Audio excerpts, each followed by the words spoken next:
আরে রিয়া, কেমন আছিস তুই? হাই নিশা, অনেকদিন পর দেখা হলো। আমি ভালো আছি, তুই কেমন আছিস? আমি ঠিক আছি। তুই আমার বিয়েতে এলি না যে? তোকে তো ইনভাইট করেছিলাম। তুই জানিস আমার বিয়েতে কত বড় বড় লোক এসেছিল, আর আমার বর তো অনেক বড় করে ফাংশন অ্যারেঞ্জ করেছিল। ও, আমি ভুলেই গেছি, ও হলো আমার হাজবেন্ড নিখিল। হ্যালো নিশা, তোর বিয়েতে যাওয়ার খুব ইচ্ছে ছিল রে, কিন্তু আমার বর ছুটি পেল না। ছুটি পেল না?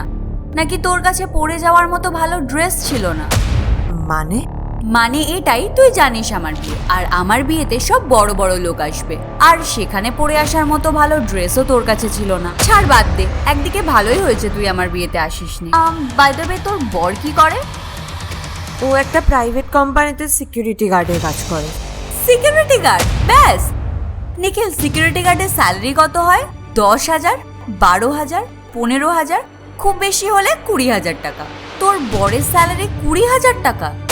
তুই জানিস 20,000 টাকা তেল ভরি আমি আমার গাড়িতে। চলো নিখিল। নিশা, কি এসব? তুমি কোনো ম্যানার্স জানো না?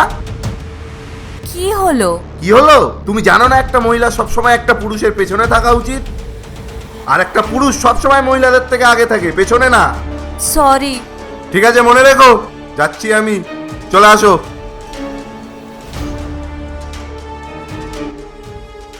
নিশা, এটা কি ছিল?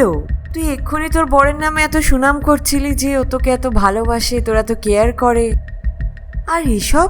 রিয়া, আমি তোকে সব এমনি বলেছি, তোকে ছোট করবার জন্য, যাতে তোর খারাপ লাগে, ব্যাস। মানছি আমার বরের কাছে অনেক টাকা আছে, কিন্তু ও আমাকে কথায় কথায় অপমান করে, আমার সাথে কুকুরের মতো ব্যবহার করে। দেখ, একটা গাড়ি যেমন পেট্রোল বা ডিজেল ছাড়া চলে না, ঠিক তেমনই একটা বিবাহিত সম্পর্ক ভালোবাসার সম্মান ছাড়া কিন্তু চলে না।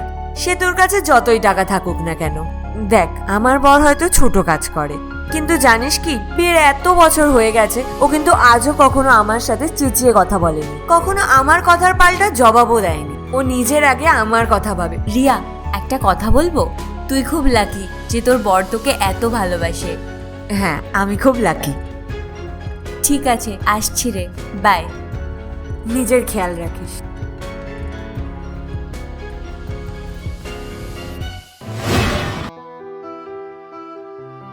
রিয়া, পেছনে পেছনে আসছো কেন? আমার সাথে আসছো না কেন? ওই যে বলে না, মেয়েদের সবসময় ছেলেদের পেছনেই থাকা উচিত। কোন যুগের কথা বলছো তুমি? এখন তো মেয়ে আর ছেলে সবাই সমান।